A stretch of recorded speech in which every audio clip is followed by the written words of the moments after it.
Okay, everyone, this is take number 2. This is Mrs. Golson here. We're talking about proportionality, a new concept, new video. I apologize for taking so long to post this video. I was supposed to post it before Thanksgiving, but things happened, and then I was supposed to post it last night, which is the 1st. And it just didn't happen because I don't have any internet currently at the house. So I will show you this video tomorrow for early release Wednesday, and you can watch it at home. And I will still give you extra credit if you take your own notes on this, because we'll officially take notes on your block classes on Thursday and Friday. But we're going to give it a watch on early release Wednesday. So hello, hola, Mrs. Golson here. Let's talk about proportionality. What in the world is that? Proportionality, what is it? It deals with proportions, and you know, a proportion is 2 equal ratios. We have been setting them up non-stop when we've been finding the unit rate and setting up proportions. Remember, we have the equal sign in the middle, and we've got the ratios on each side to see if they're equal. So here's an example of a proportion, and I have 4 of them here. And notice how with 2 of them I have 2 boxes, and that is because you can use proportions to find a missing number. Would you look at that? So here I've got 2 to 5 equals 40 to 100. What number did I use at the top and the bottom to scale up by? So 2 times what is 40? That is going to be 20. So 2 times 20 is 40. 5 times 20 is 100. Let's look at our second one. 6 to 15 equals 12 to 30. What number did I use to scale up by? You got it. 6 times 2 equals 12. 15 times 2 equals 30. So the number that I used was 2 to scale up. Now if I look at this one, I got 100 to 25, and I got an equal sign in the middle, so I want it to be equal. 4 to blank. What goes in this blank here? Well, I have to ask myself, just like we've been doing with unit rate, what do I do to 100 to get to 4? Looks like it's getting smaller. I'm scaling down. So 100 divided by 25 is 4. 25 divided by 25 is 1. So this is a proportion now. 100 to 25 equals 4 to 1. Let's look at our fourth one. 60 to 3 equals blank to 27. So what number am I scaling? Am I scaling up or down, first of all? Are the numbers getting bigger over here? Even though these 2 are equal, are the numbers getting bigger? And my cat just walked in. Okay, don't jump and mess anything up. But okay, what number did I scale up by? Well, it looks like here 3 times 9 is 27. So 60 times 9, and I don't have any room here, but 60 times 9 is going to give me 540. How did I do that? Because I know 9 times 6 is 54. And since this is 60, 60 times 9 is 540. That's a short lesson for you. Okay, so next, what is proportionality? Those were proportions that we just looked at. But what does it mean for something to have a proportional relationship? Well, a proportional relationship exists when the ratios of 2 situations are equal. So if the ratios are equal, then a proportional relationship exists. If the ratios aren't equal, then it's not. So I took a famous basketball player that you know that just went back to the Cavaliers, boo. But anyway, LeBron James. Let's say, for example, these are two playoff games that he's playing. Game 1, and this is just completely fake and hypothetical. This is just to understand the concept of proportionality.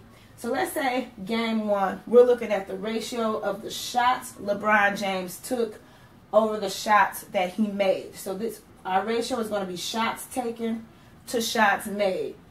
So let's say in quarter 1, he took 10 shots, but made 8. Quarter 2, he took 20 shots, but made 16. Quarter 3, he took 30 shots, but made 24. Let's say quarter 4, he took 40 shots and made 32.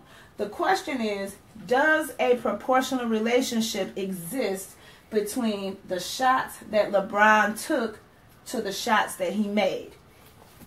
Let's think about it for a second. Okay, so in this one, I can see a proportional relationship does exist because every time he takes 10 shots, he makes 8. So this is doubling times 2. So 10 times 2, then this one times 2. Then let's say, okay, now I'm tripling the shots that LeBron makes here. So 10 times 3, 30, 8 times 3, 24. Then over here, from quarter 1 to quarter 4, 10 times something gives me 40. That number is 4. And 8 times 4 is 32. So that's one way to tell if a proportional relationship exists in a table. When a proportional relationship exists, I can find the unit rate. So what if I wanted to know, okay, if LeBron James took 1 shot, or actually, I'm going to switch that because that doesn't make sense. If LeBron James made 1 shot, since this is a proportional relationship, I can find out the number of shots that he took when he made 1 shot. So it looks like from here to here, since a proportional relationship exists, that means 1 times something gives me 8, or I can go backwards. 8 divided by 8 is 1, so 10 divided by 8 gives me a number. So I'm just going to do that here. 8 goes into 10 once. 8 times 1, 8, subtract, I got 2, add a decimal, bring it up, bring this down. 8 goes into 20 2 times. So let's just say, let's estimate this to 1.2.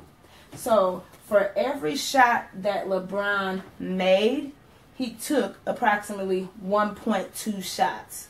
You can't make 1.2 shots or take 1.2 shots, but since the proportional relationship exists here, the decimal is going to have to be appropriate in this situation. Okay, but let's look at game number 2. Let's say in quarter 1, he shot or took 5 shots, but he made 10 of them. This makes no sense because he can't make 10 shots and only take 5 shots. Here, he took 6 shots and only made 3. Actually, I'm going to change this number here. Let's change that to a 1 so that it makes sense in this situation. So let's say he took 5 shots, only made 1 of them. In the second quarter, he took 6 shots and made 3 of them. In the third quarter, he took 9 shots, made 8. And in the fourth quarter, he took 1 shot and made 0. Does a proportional relationship exist in this table? The numbers are all over the place. It's not nice like this one where, okay, I could say 10 doubles to 20, then 10 triples to 30, then 10 triples to 40. And then this table here is not making any sense because I know 5 times nothing will give me 6. And actually I can take these ratios and divide them and I get different things. So 5 divided by 1, that's 5. 6 divided by 3, that's 2. 9 divided by 8, that's 1 1/8. And then 1 divided by 0, I can't even divide by 0. So this is not a proportional relationship. But if I go back to this one, 10 divided by 8 is 1.2. 20 divided by 16 is 1.2. 30 divided by 24 is 1.2. And if you want to prove it, you can get a calculator. 40 divided by 32 is 1.2. So 1.2 here is a new term. It's called the constant of proportionality. Hopefully I have not lost you just yet. Okay. Proportionality can be seen or it can be shown in a verbal description, in context. It can be seen in a table. Here's an example of a table and what we just looked at with LeBron James. Our constant of proportionality was 1.2 every time. And you're going to start seeing that in an example with the table. So notice how I have some times 2's here. Okay, you can also see it in a coordinate graph. And the constant of proportionality, which is just a fancy word for saying unit rate. That is the clue phrase right there. Constant of proportionality is just a fancy way of saying unit rate. Key phrase. I'll say it one more time. Constant of proportionality is just a fancy way of saying unit rate. So here, the unit rate in this table, whatever the information would be 2 per one thing. The constant of proportionality in a coordinate graph is wherever x is 1. And we'll talk about that. And then in an equation, if you have a setup like this, which we will talk about, your constant of proportionality is always in that spot, which is just the unit rate. Let's look at a couple of examples. We can pause the video if you have any questions. Okay, so I see we got a little bit rubbed off here. Okay, let's look at an example. Okay, so John, he's a florist. This table displays the number of flowers sold over some days. So like I said, proportionality can be seen in a table. This is a table. Does a proportional relationship exist? Okay, so we got John. He's selling some flowers. We know that when he sold 2 flowers, it took him 4 days to do that. When he sold 3 flowers, it took him 6 days to do that. When he sold 5 flowers, it took him 10 days to do that. And when he sold 7 flowers, it took him 14 days. So now I'm going to look, okay, does a proportional relationship exist? Meaning, whatever I do to the flowers every time, will it get me the number of days sold? So let's look. I'm going to grab a red marker. Okay, so what can I do to 2 to get to 4? And remember, we're not adding, so don't say add 2. What can I do to 2 to get to 4? Times 2. Very good. What can I do to 3 to get to 6? 3 times 2 is 6. Times 2.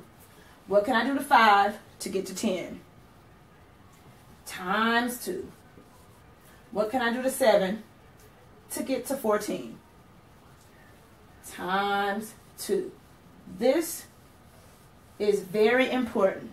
If I can do this all the way down, whatever I do to this side gives me the output on this side, a proportional relationship exists.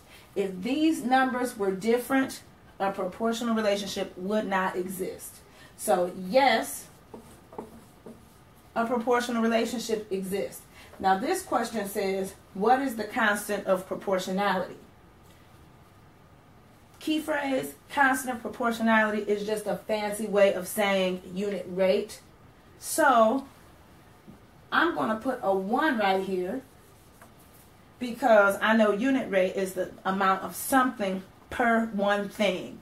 So what would I have to do to this 1 to get to the number of days that it took him to sell 1 flower? If this is times 2, if this is times 2, if this is times 2, if this is times 2, then this must be times 2. So then, if he sold 1 flower, how many days did it take him? It took him 2 days, because 1 times 2 is 2. So our constant of proportionality, or our unit rate, is 2 days for one flower. Or you can say the constant of proportionality is 2, because 2, 2, 2, 2, 2, 2. Sticking with me? Good. Okay, we're going to take a look at this same problem, the John is a florist problem, and we're going to see if this proportionality pops up in a graph. And how would the graph look? So this is quadrant number 1 in a coordinate grid. So I am going to say that the number of flowers sowed, and I'm just going to scoot this over here. The number of flowers sowed is going to be my X. So I'm going to say flowers sold. And the number of days is going to be my Y. So I'm going to write days. And I'm just going to number it. Flowers went up to 7. Always start at 0. 1, 2. Let's erase this so I have some room. We know this is flowers. 3, 4, 5. Try to make everything evenly spaced and evenly numbered. 6, 7. Okay, my days, it went up to 14. So I'm just going to start at 0 and just count up. X, Y. So this is 1, 2, 3, 4, 5, 6, 7, 8, 9, 10, 11, 12, 13, 14. Okay. So, over here, if you can see it, you probably can't, but you just listen to me. We know that he sold 2 flowers in 4 days. So, 2 flowers, going over to 2 in 4 days. Put a dot. We know that he sold 3 flowers in 6 days. Going over to 3 flowers, going up to 6 days, put a dot. So we know he sold 5 flowers in 10 days. So I'm going over to 5, going up to 10, put a dot.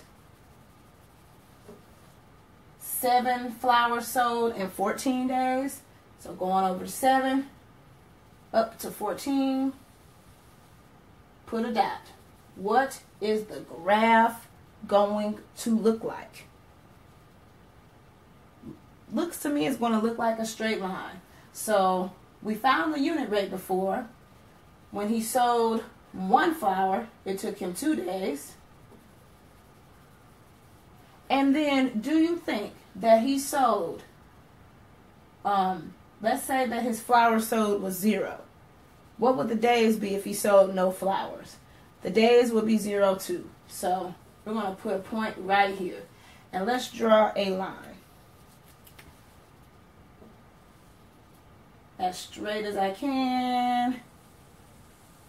Through all the points.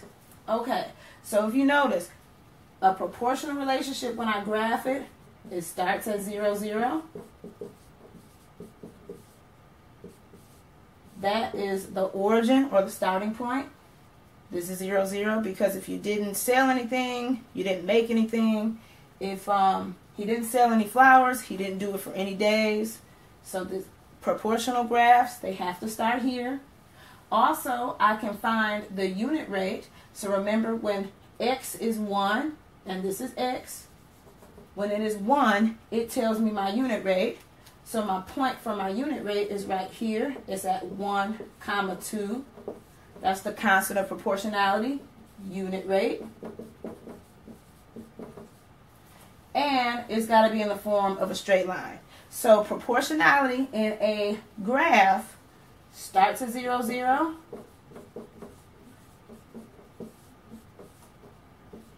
That's one thing that's got to be true. The unit rate is at 1, R. R could be whatever the number is in that situation. And it's going to be a straight line. So that's how you see proportionality in a graph. Sticking with me. Okay, we can also see it in an equation. The equation is going to take this form. Y equals mx. You are going to see this so much when you get to Miss Peach next year. So here, I'm going to take from my y value and put it here. My constant of proportionality goes here in this spot. M is always for the constant of proportionality. And this is from my x value. So let's plug in some numbers. So my y was days. So I'm going to take this one with 3 flowers sold in 6 days. So my flowers sold was my x. So let's put my x value here. And then my constant of proportionality was 2. Because we got that from the graph. We got that from the table. And my y value for the 3, 6 is 6. So it works. You are going to see this written as y equals 2x. So to get, and remember y was days and x was flowers. So to get the number of days, every time the flowers multiplied by 2. That's where the equation came from. So I can take out any of these numbers and plug in any numbers from that table, and it will work. Constant of proportionality, unit rate is always 2. Let's look at another one just to be sure. Okay, so let's look at the 7 and the 14. 7 is flowers sold, that's the x. Days is the y, that's 14. So y, that's my days, 14. Got my constant of proportionality. And the x was flowers, that was 7. So equation still works. Y equals 2x. Doesn't 2 times 7 equal 14? So right and so true. We are going to be practicing this, so do not worry if you are in utter and total confusion now, but I hope you're not. Let's look at one more example, and then this video is a wrap. Fake alert. This situation that I'm getting ready to give you is totally fake. We're going to try it on our own, but let's pause the video, replay it once we have tried it on our own. Okay, fake alert. When iTunes sells a song, it takes some of the money and the singer gets the rest. The graph shows how much money Rick Ross makes when iTunes makes a given amount. What is the constant of proportionality? So here is a graph, and let's pretend that this is Rick Ross's, I can't even think of a song right now, Maybach Music or something, but let's pretend that this is what Rick Ross makes every time he sells a song on iTunes. So the question is, what is the constant of proportionality? What does Rick Ross make every time iTunes sells $1 or makes $1? So this is the money that iTunes is making. This is our X. This is what Rick Ross is making. This is the Y. So here is giving us a point. Every time iTunes makes $200, Rick Ross makes $40. How do I know that this 200 is for iTunes? Because iTunes is on the X-axis, Rick Ross is on the Y-axis. So this is X, this is Y. iTunes, Rick Ross. Here, verbal description. Every time iTunes makes $600, Rick Ross makes $120. Here's another one. Every time iTunes makes $1,000, Rick Ross makes $200. So we are looking for the unit rate, or the point at which iTunes makes $1. How much does Rick Ross make? Because remember, in a graph, the X is 1 in the constant of proportionality, or the unit rate. X is 1. We're looking for the Y for every 1X. Okay, so let's figure out how to do that. Let's look at our last board. Remember, constant of proportionality is a graph, is located at X being 1, and then we're going to figure out what the Y is. So I know it's going to be X over Y, a ratio.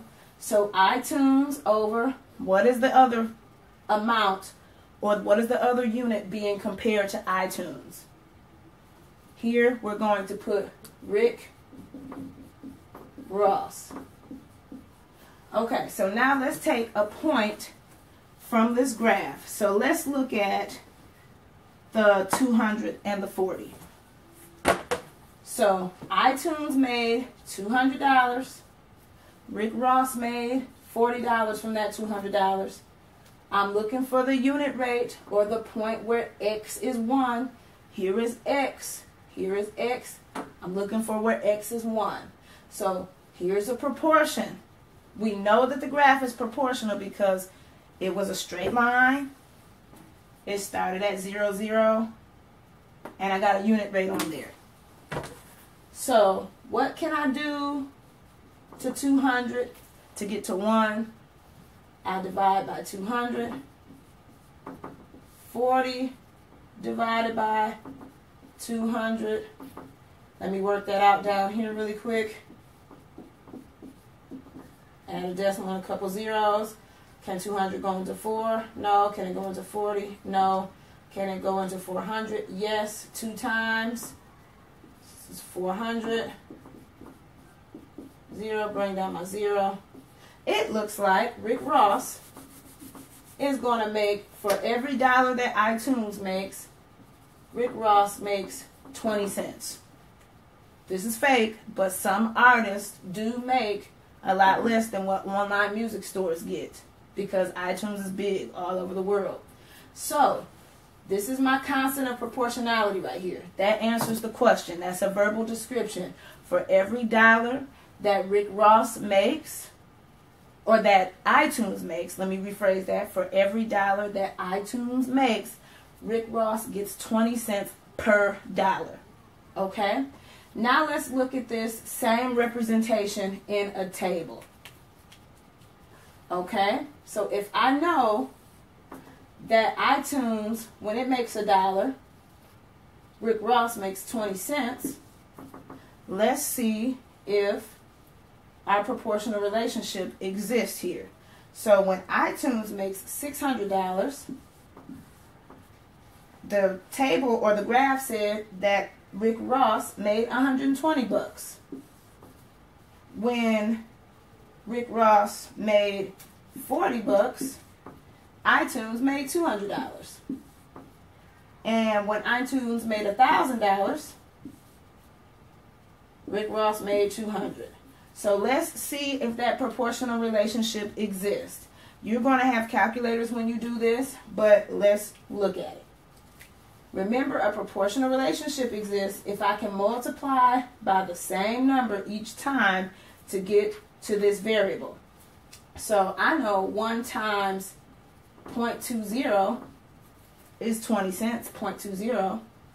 600 times 0.20, let's check that out. 600 times, let's shorten it to 0.2. This is going to be 0, 0, this is 12. Since it has 1 decimal, scoot it over once. That's true. So it must be working every time.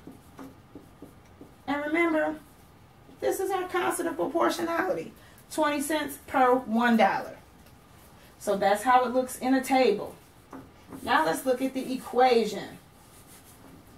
Okay, so remember our y value was Rick Ross.